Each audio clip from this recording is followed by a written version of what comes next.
Bonjour à tous. Dr Makele Rey, président de la Fondation congolaise pour l'accès aux médicaments. Bonjour. Bonjour, professeur. Je te remercie d'avoir accepté d'animer ce séminaire. Et ce séminaire est le premier de tout un cycle. Le public est constitué des étudiants en Master 2, management des organisations de santé. Ce séminaire s'inscrit dans le cadre de l'acquisition des compétences en management stratégique. Ces étudiants que vous avez devant vous sont des futurs cadres de conception et de maîtrise. Et c'est eux qui sont appelés à manager le système de santé dès demain, et pourquoi pas dès à présent. C'est en ce sens que s'inscrivent dans le cadre de leur plan de formation une série de séminaires. Donc, bienvenue à tous. Et ce séminaire a des objectifs précis, des compétences à atteindre, à acquérir, qui sont bien explicites, qui seront présentées par le modérateur. Je vous souhaite une participation active. Ce n'est pas un cours magistral ni une conférence, mais comme vous le verrez, c'est pour qu'à la fin, vous sachiez capable non pas seulement de développer des capacités de diagnostic stratégique, de planification stratégique, mais surtout d'être en votre qualité de futur manager, leader et stratège, de pouvoir participer à une gestion plus performante du système pharmaceutique au Congo. Donc, sans plus tarder, je vais donner la parole à M. le Dr Rey Makele pour commencer cet atelier. C'est toujours pour nous un plaisir d'avoir à échanger avec des professionnels et des futurs professionnels sur des questions aussi importantes que celles qui peuvent engager non seulement notre propre vie, mais également la vie des communautés. Questions qui peuvent engager notre vie, on le verra au cours du séminaire. Nous allons parler des aspects liés aux médicaments. Et le médicament n'est pas l'affaire d'une personne. Le médicament nous concerne tous en tant qu'individus, nous concerne tous en tant que professionnels, mais nous concerne tous en tant que responsables, en tant que managers, en tant que leaders. Et c'est pourquoi nous avons accepté avec joie de venir partager ces 2 journées avec vous. Ce n'est pas toujours bon d'être le premier, mais on va faire en sorte qu'en étant le premier, que ce soit bon. Et donc, pour ces 2 jours que nous allons passer, nous avons un objectif à atteindre. C'est celui-ci. C'est que ceux qui vont participer à ce séminaire soient, au terme de ces 2 jours, capables de coordonner la mise à disposition des médicaments.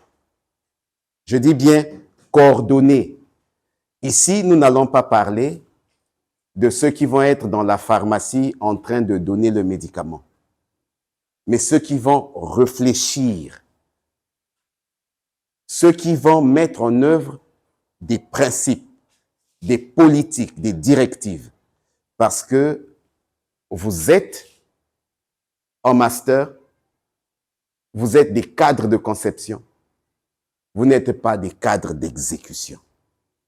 Et il faudrait que ce soit clair tout au long de ce séminaire, parce que vous voyez que ce séminaire auquel vous participez, c'est un séminaire qui est conçu pour vous, les masters, mais aussi pour les professionnels déjà.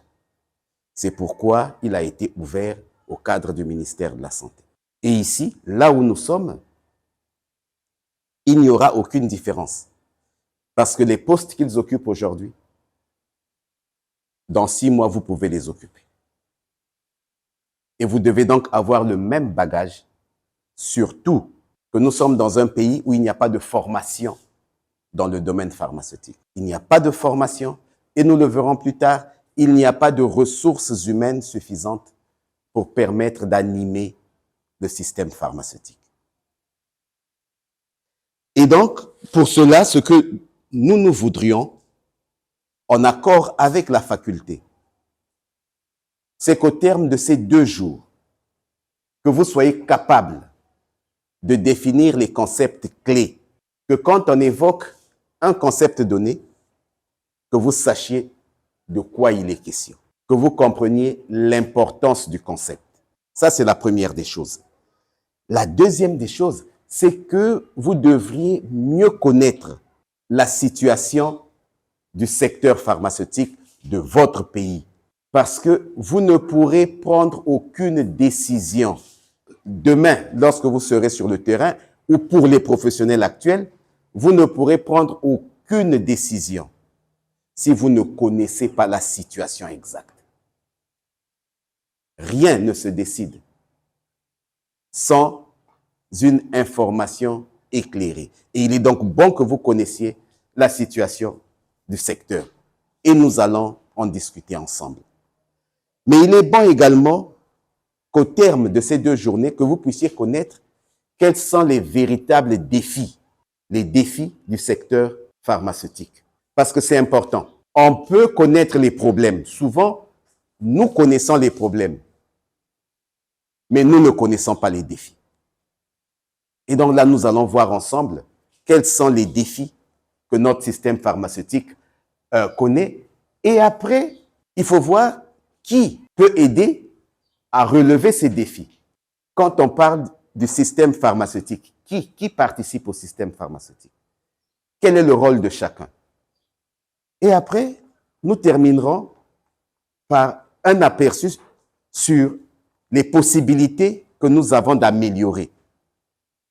On vous donne un aperçu, mais demain sur le terrain, c'est vous qui devrez définir comment améliorer cette situation que nous aurons vue ensemble. Et cela, on va le faire à travers une masterclass. Vous êtes à un niveau où on ne devrait pas venir vous faire un cours sur ces questions. On vient, on vous fait une conférence, comme c'est fait maintenant. Mais celui qui vient faire une conférence, à ce stade, ce n'est plus pour venir prendre un livre et vous le présenter. Et c'est pourquoi c'est intéressant, ce cycle de conférences. Normalement, c'est quelqu'un qui connaît le domaine, qui a une certaine expérience, mais aussi une expertise. Et donc, quand il vient vous parler au cours d'une masterclass, c'est pour vous partager son expérience. C'est lui qui vous dit. Parce qu'il a été confronté à cela, parce qu'il l'a vécu, parce qu'il a travaillé dessus, il a fait des recherches dessus, et il vient vous le livrer. Mais ce n'est pas que livrer. C'est qu'après, il faut créer un cadre d'échange, de discussion. Cela veut dire que vous aussi, vous avez une idée et vous confrontez cette idée. C'est vraiment un débat d'échange que l'on devrait avoir parce que vous n'êtes plus des étudiants en licence à qui on doit venir tout donner et ils doivent avaler. Au sortir de ce genre de masterclass, vous êtes à même d'identifier même vos sujets de mémoire, pourquoi pas de thèse demain, grâce aux échanges que vous avez eus, grâce aux informations que vous avez pu obtenir, grâce à la réalité de terrain qui a été mise à votre disposition. Et donc, moi je suis le docteur Raymond Kelly, c'est moi qui vais animer ces 2 journées. Il y en a avec qui on a déjà eu à se frotter, soit ici à la faculté, soit dans le monde professionnel. J'ai été pendant près de 20 ans responsable de médicaments au niveau de l'OMS. Je peux dire avoir l'expérience suffisante pour vous apporter un message. Mais en plus, j'ai participé à l'élaboration des politiques, des directives, pas seulement au Congo, mais également dans plusieurs régions, plusieurs pays plutôt, de la région africaine. On a élaboré des politiques à Madagascar, on en a élaboré en Centrafrique, on en a élaboré en Angola, on a été un peu partout. Ce qui nous donne une certaine vision de la situation du médicament, du secteur pharmaceutique.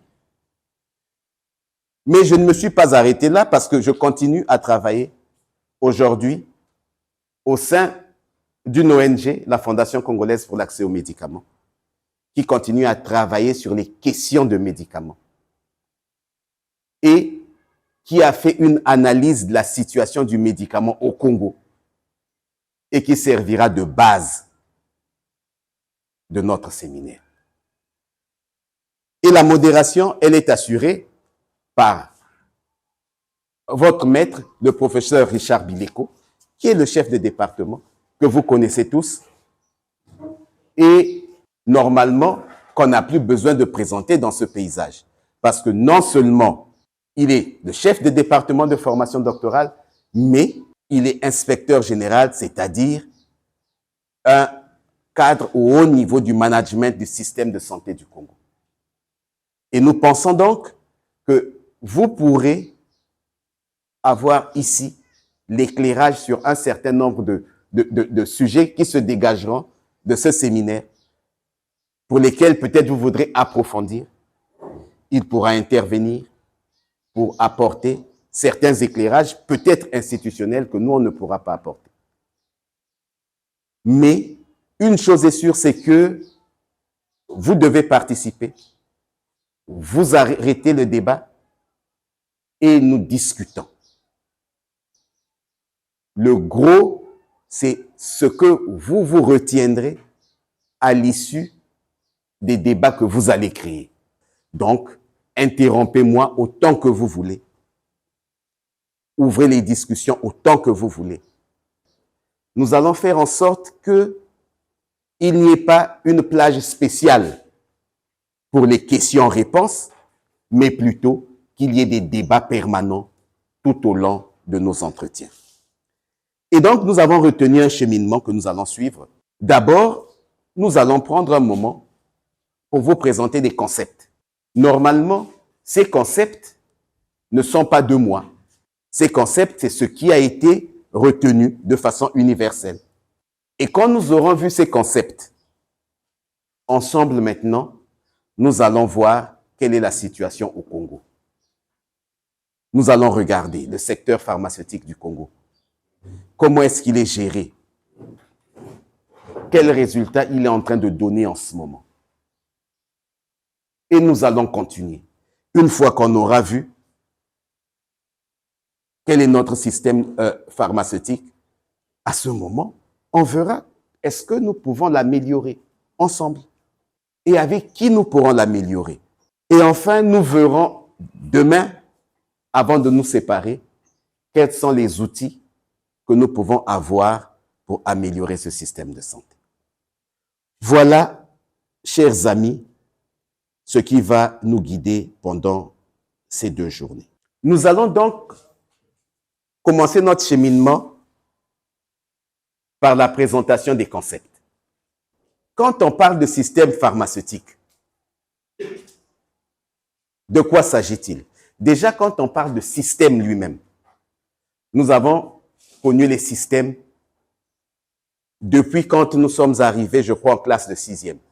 On a eu, comment on appelle, le système sanguin, les systèmes, on a appris tout cela, n'est-ce pas? Mais le système lui-même, c'est quoi? C'est un ensemble d'organes quand c'est dans le corps, mais les organes, pour nous, c'est des structures. C'est un ensemble de personnes, c'est un ensemble de ressources, c'est un ensemble de processus. C'est ça qui fait un système. Et on ne s'arrête pas à les décrire, c'est qu'il faut trouver quelles sont les interactions qu'il y a entre ces différents organes ou entre ces différentes personnes. Tant que nous n'avons pas trouvé les interactions entre ces organes, nous n'avons pas de système. Ça veut dire que nous restons avec des organes. Mais pour que ce soit un système, il faut que l'on sache qui fait quoi avec quoi pour arriver à quoi. Et donc, quand on va parler du système pharmaceutique, c'est tous ces organes qui vont permettre d'assurer un accès. C'est important. C'est un accès, mais un accès qui soit équitable, un accès qui soit opportun à des médicaments. Cela veut dire que tous ceux qui participent à ce système ne doivent avoir qu'un seul but, c'est d'assurer un accès aux médicaments. Mais pas n'importe quel médicament. C'est un médicament qui soit sûr, qui soit efficace et qui soit de qualité. Cela veut dire que celui qui donne le médicament dans la rue n'est pas dans le système pharmaceutique. Parce qu'il faut que ce soit un médicament sûr, un médicament efficace, un médicament de qualité. Mais ce n'est pas tout. Tous ceux qui participent également à la bonne utilisation du médicament font partie du système pharmaceutique. Donc, le médecin fait partie du système pharmaceutique. Parce que c'est lui qui prescrit le médicament. S'il ne prescrit pas, le malade n'aura pas le médicament et on ne pourra pas parler de système. Est-ce que c'est clair? Donc, le système pharmaceutique, ce n'est pas une affaire de pharmaciens, mais c'est tous ceux qui vont participer et qui veulent que la population puisse avoir ce médicament de qualité. Mais quand on parle de médicament, de quoi s'agit-il? Je suppose que ici, tout le monde sait ce que c'est que le médicament, n'est-ce pas? Le médicament, si je veux le résumer, c'est tout produit, toute substance dont on pense qu'il peut posséder des propriétés curatives ou préventives à l'égard des maladies. Ça, c'est la définition la plus simple. Dès lors que je pense qu'une substance, dès lors que je pense qu'un produit peut guérir, c'est un médicament. Ça, c'est la définition simple. Même si, pour l'OMS, c'est un peu plus compliqué. Pour l'OMS, c'est la deuxième définition qui est au tableau. Parce que pour l'OMS, on commence à mettre des conditions. Pour l'OMS, il faudrait que ce soit un produit qui soit utilisé chez l'homme ou chez l'animal. Un, en vue d'établir un diagnostic. Ça veut dire, quand vous allez faire un scanner, on va vous dire qu'on doit vous faire une injection parce qu'on veut bien voir la cible. Ce produit qu'on va injecter, c'est un médicament. Mais à côté de ça, c'est également tout ce qu'on peut utiliser pour restaurer, corriger ou modifier des fonctions physiologiques. Donc, si ça corrige une fonction physiologique, c'est un médicament. Si ça restaure quelque chose qui ne fonctionnait plus, c'est un médicament. Mais, on pose une condition. Il faut qu'il y ait une action pharmacologique. Il faut qu'il y ait une action immunologique. Ou il faut qu'il y ait une action métabolique.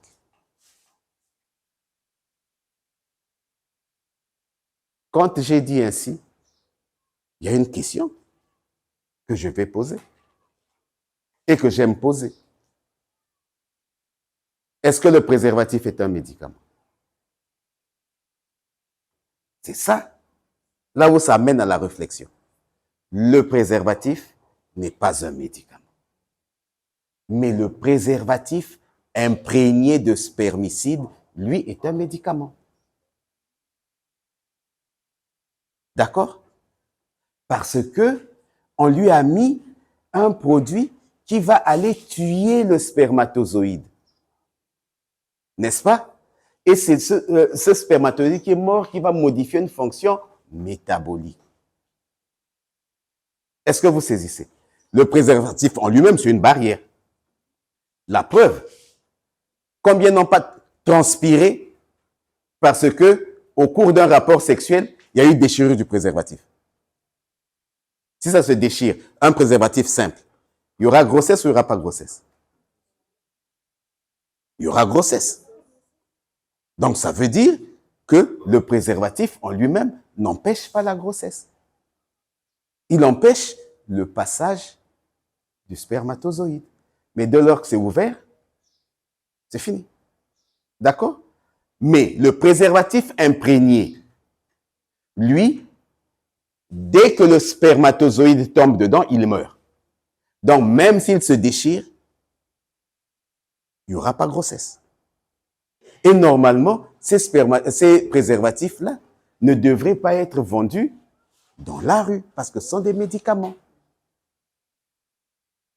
Ce qu'on vend normalement dans les distributeurs automatiques, ce sont des préservatifs simples qui ne sont pas imprégnés. Chez nous, il n'y a pas de distributeur, mais dans d'autres pays, vous allez, vous mettez une pièce, vous tirez un préservatif. D'accord? Ça, c'est des préservatifs simples.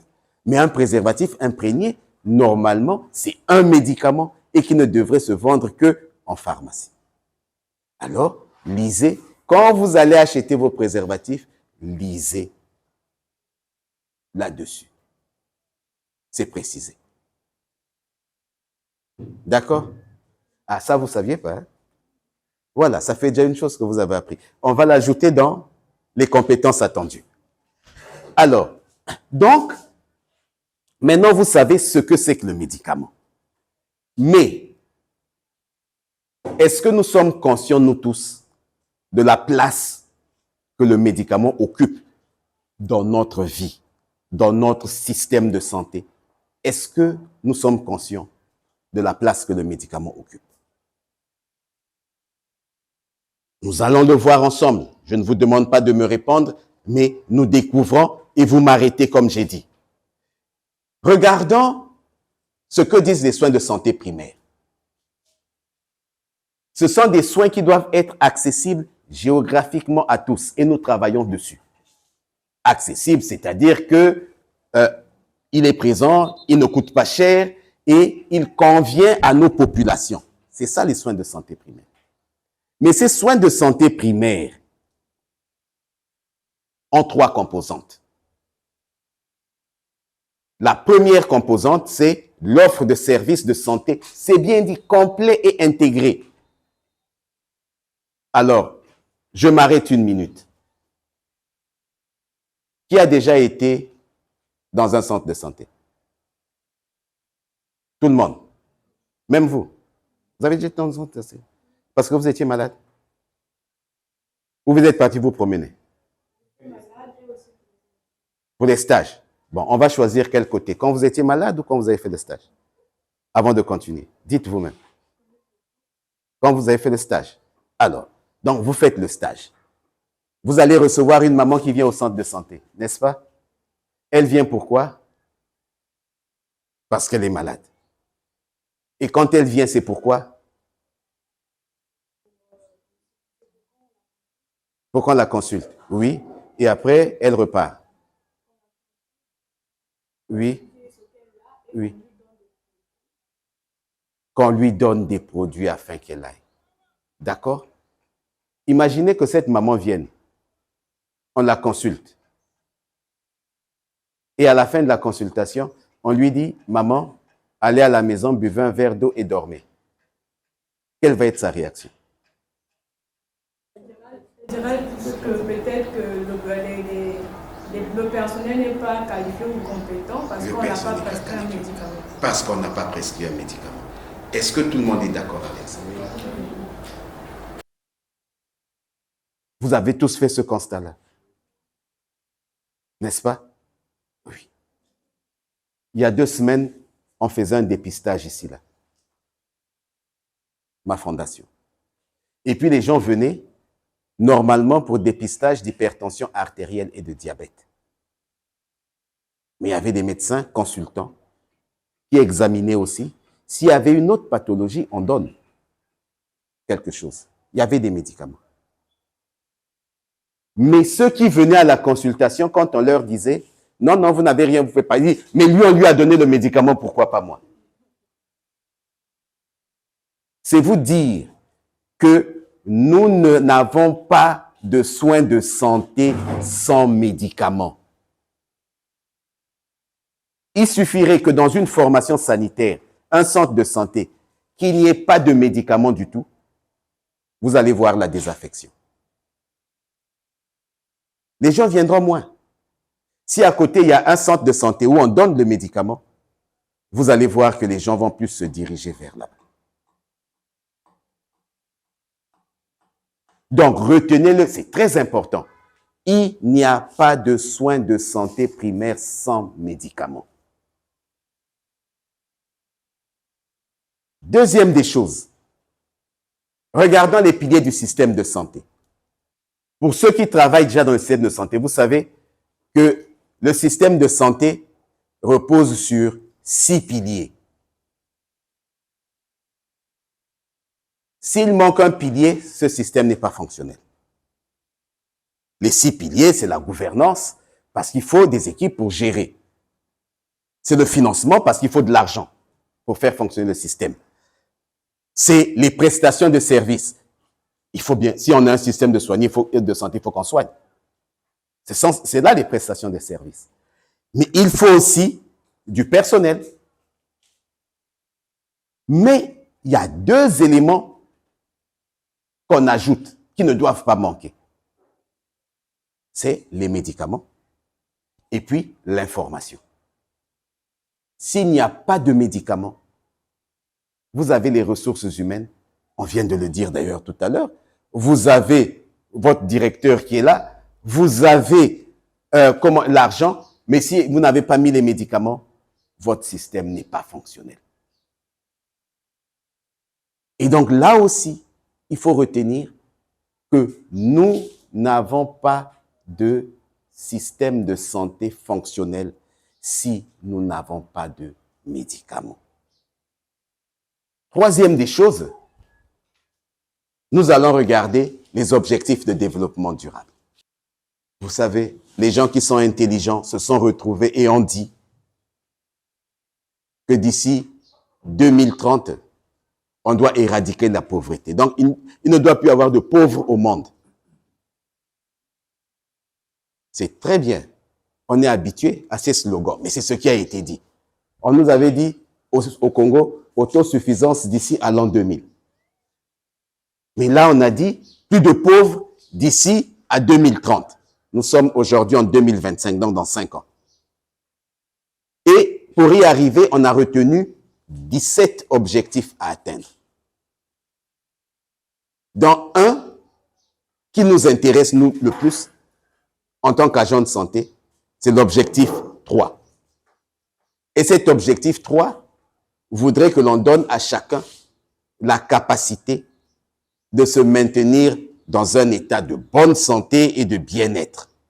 Et là-dedans, on a reconnu au niveau mondial que pour qu'on y arrive, pour qu'on soit en bon état, ben, il faut que chacun bénéficie d'une couverture sanitaire universelle et qu'il ait accès à des médicaments et à des vaccins. Ça veut dire que s'il n'y a pas de médicaments, s'il n'y a pas de vaccins, on ne peut pas avoir une bonne santé, on ne peut pas avoir un bien-être. Cela veut dire qu'on ne peut pas vaincre la pauvreté s'il n'y a pas de médicaments. D'accord? Mais la raison est simple. C'est que si je n'ai pas des médicaments à portée de main, des médicaments qui sont bons, des médicaments qui coûtent cher, ma maladie va perdurer. je vais tellement dépenser pour ma maladie que je ne pourrai jamais sortir de la pauvreté. Conclusion, on ne peut pas éradiquer la pauvreté sans accès aux médicaments. Et enfin, regardons la Déclaration universelle des droits de l'homme. À son article 25, je lis, « Toute personne a droit à un niveau de vie suffisant pour assurer sa santé, son bien-être et ceux de sa famille, notamment pour l'alimentation, l'habillement, le logement, les soins médicaux, ainsi que pour les services sociaux nécessaires. » Or, nous avons dit qu'il n'y a pas de bonne santé sans médicaments. Cela veut dire que l'accès aux médicaments fait partie des droits humains fondamentaux. Et donc, quand on ne donne pas à une personne les médicaments dont elle a besoin, nous violons ses droits humains. On devrait être poursuivi pour violation de droits de l'homme si, dans notre formation sanitaire, si, dans notre projet, dans notre programme, nous n'avons pas mis les médicaments nécessaires. Et donc, pour ceux qui ont été dans les formations sanitaires, toutes les ruptures en médicaments là sont des motifs de plainte pour violation de droits de l'homme. Donc, si chacun était conscient de cela, vous imaginez qu'on allait être obligé de nous construire maintenant des maisons d'arrêt à étages. Parce que cette maison d'arrêt-là, déjà elle est pleine, on va ajouter 2 étages. Ça ne suffira pas parce que déjà nous tous, pour ce que nous savons, nous aurions notre place là-bas pour violation de droits de l'homme. Nous avons parlé de l'accès. On a dit que l'accès est un droit. Voyons maintenant cet accès-là, c'est quoi? Cet accès-là, c'est quoi? Parce que c'est ça qui est un droit. Hein? Ce n'est pas le médicament qui est un droit. C'est l'accès au médicament qui est un droit, à ne pas confondre. Et l'accès au médicament, c'est la capacité qu'on donne à une personne d'avoir le médicament dont il a besoin. Il doit avoir ce médicament en quantité suffisante. C'est-à-dire, pour le soigner, on a besoin de 3 boîtes. Il faut que les 3 boîtes soient présentes. Et donc, ce médicament doit être là quand on en a besoin. Et il faudrait que ce médicament, on l'a dit dès le départ, ne l'appauvrisse pas. Donc, son coût doit être abordable. Si le médicament est là, mais il coûte cher, est-ce que je peux l'avoir? Non. Combien sommes-nous qui arrivons parfois à la pharmacie avec une ordonnance, on vous dit que le médicament coûte 8 000. Et puis il gratte la tête, il regarde le ciel, il regarde la terre, il dit « je vais revenir » et il ne revient jamais. On considère qu'il y a chaque année dans le monde 10 millions de personnes qui meurent parce qu'elles n'ont pas pu avoir le médicament qui est là. Donc le médicament est là, mais je n'ai pas pu l'avoir et je meurs. On considère que dans le monde, il y a 10 millions chaque année qui meurent comme ça. Et donc cet accès regroupe 4 principes importants. C'est la disponibilité. Il faut que le médicament soit là. Parce que je viens à la pharmacie, il n'y a pas de médicament. Je ne peux donc pas l'avoir. Les ruptures. Ça, c'est la première des choses. La deuxième des choses, c'est le prix. Je viens à la pharmacie, le médicament est là, mais il coûte 8 000. Je ne peux pas l'avoir. La qualité du médicament. J'arrive, c'est un médicament qui est détérioré ou un médicament qui est faux. Dès que je prends, je regarde, il n'est pas bon. Je ne peux plus le prendre. Parce que si je le prends, je prends un poison. Mais aussi, et c'est le dernier aspect, à l'époque, on séparait cela de l'accès. Mais maintenant, non. Ça intègre l'accès. C'est la bonne utilisation. Parce que je peux avoir le médicament. Mais si on ne m'a pas montré comment l'utiliser, je rigolais encore hier, avant-hier, ici même, avec vos jeunes frères de 3e année licence. Je leur ai montré une ordonnance, Polyginax comprimé. Un comprimé une fois par jour. Je leur ai montré l'ordonnance.